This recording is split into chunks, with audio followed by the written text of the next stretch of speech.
This episode of Soldier Knows Best is brought to you by Audible. Hey, what's up guys, Soldier Knows Best here. This is my review of the LG G2, which is LG's flagship phone at the moment. This Android phone is boasting a good amount of features software-wise and also a very unique design I will cover here in just a second. So let's going to jump into this review and just take a look at the performance and what we'll find inside of this phone. Now the G2 is housing a quad-core Qualcomm Snapdragon 800 processor. It has 32 gigabytes of built-in storage, which 24 of that is actually available to the user. It is going to be featuring 2 gigabytes of RAM. And this phone has Bluetooth 4.0, NFC, and LTE capabilities. And the LG G2 uses a 3000 milliamp battery, which will easily get you throughout a full day's worth of usage. Now the battery is not removable like a lot of its competitors, so you're kind of stuck with that. But that also means you cannot expand the storage with a micro SD card, again, just like some of his other competitors. Now just for the sake of it, I did do a benchmarking test between the LG G2 and the Galaxy Note 3, and the Note 3 did outperform the G2, but at this point, really all these phones can run the latest applications at full speed, and so the G2 is going to be very powerful for most people's needs, but just isn't top dog on the market right now.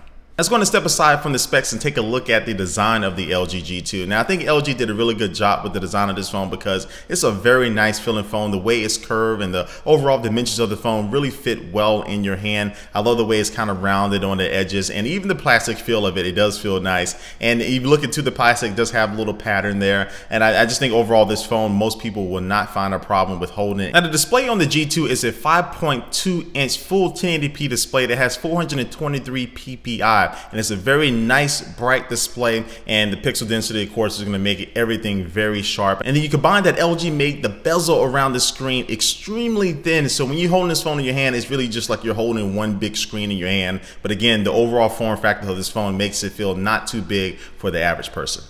Now at first glance, when you look at the G2, one thing you'll probably notice is that there are no buttons on the sides of this phone. They actually elected to move all the buttons to the rear of the phone. They're calling this their rear key. And so basically, this is going to be good for left-handed or right-handed users, and they say this is going to help prevent accidental presses of the buttons. Now when I first got this phone, it did take me a few days to get used to this, not actually pressing any buttons on the side. But after a little while, you do get kind of used to it. The buttons on the back, they have 2 little arrows for 2 buttons, which are going to help really control the volume. Then also the middle button can be used to wake up your device from sleep mode or to put it to sleep, and also to launch their memo application. But I did find myself often pressing the actual camera lens because they placed it right above the rear key, so that made for a lot of accidental pressures. Then also too, when I went to go take some pictures, it may have some finger smudges on my lens, which of course would decrease the quality of the pictures just because it's so close to the rear key. But overall, it is an interesting take at using buttons on a phone, which I think LG, I give them credit for trying this.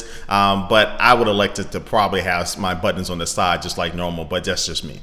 Now let's talk about the rear camera on this phone. And the rear camera is a 13 megapixel shooter that can take full 1080p video. And the one thing that this phone has that a lot of the other top smartphones on the market don't have, including the 5S, the S4, and others, is optical image stabilization, which is going to make for your videos to be a lot smoother if you're walking, running, or doing anything while you're taking video, or even when you're taking pictures, you may be shaking a little bit. That optical image stabilization should allow for clearer pictures. And so I was really satisfied with the quality of the pictures. The video was kind of hit and miss for me, but I would say that this camera is able to produce some really good shots and stable shots because of the optical image stabilization, which is going to be the really main thing with this camera.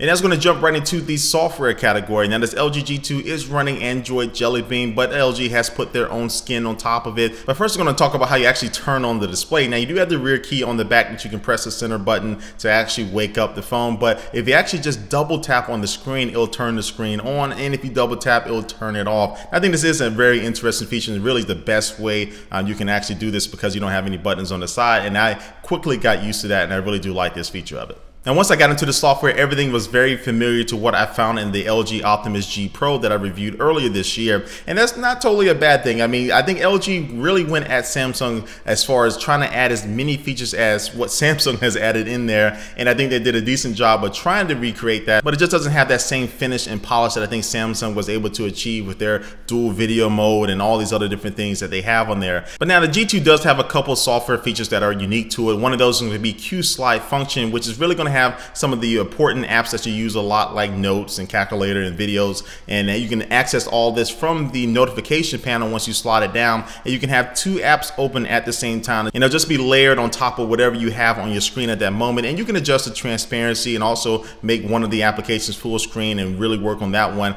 And so this is definitely a really good way for multitasking, but I wish it was open up to more apps. And then you have my favorite feature of the G2, which is slide aside, which allows you to have up to 3 different applications right there ready for you whenever you need it. So basically, if you're in an application, you can use 3 fingers to slide them over to the left, and it doesn't close them, it just kind of hides them off in no man's land. And then when you're ready to pull it back up, just again slide your fingers back over to the opposite direction, and then now you can just tap on which one you want to go into. And so this is a very fast way of multitasking. No matter what you're doing on the phone, you can easily do this. And so this ultimately just really speeds up your navigation around the phone.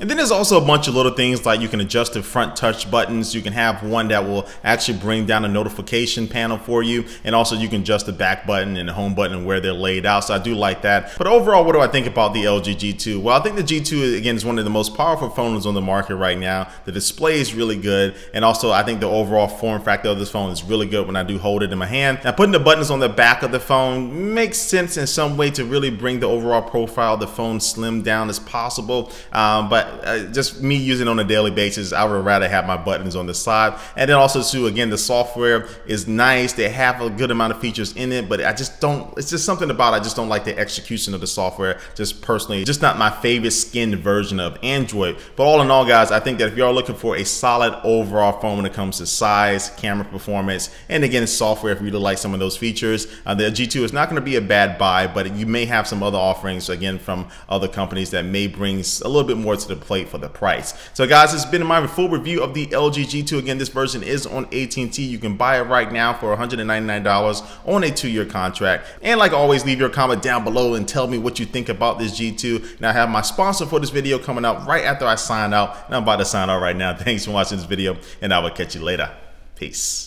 And this Soldier Knows Best video has been sponsored by Audible, and I've been using Audible for a very long time now. They're awesome for delivering audiobooks. Now they have over 150,000 titles to choose from. That is a lot. You can choose from a ton of different type of genres, and you can just listen to them while you're on the go, whether you're working out, driving down the road, or just sitting at home chilling with a glass of wine or milk from our underage viewers and listening to a book on your iPod, MP3 player, your Android or iOS phone, and a host of other devices that work with Audible. Now, one book that I'm listening to right now, because I'm a big fan of the show itself, is Game of Thrones. So you can listen to a lot of different books from your favorite TV shows, or where these shows actually came from, were from these books, but listen to somebody actually speak them to you, which is a totally different experience. Now, if you're interested in trying out Audible, you can get 1 free book right now that you can listen to forever for absolutely free, just to see what the service is all about, just by going to audible.com/soldier. Again, that URL is audible.com/soldier to get your free audiobook and check it out.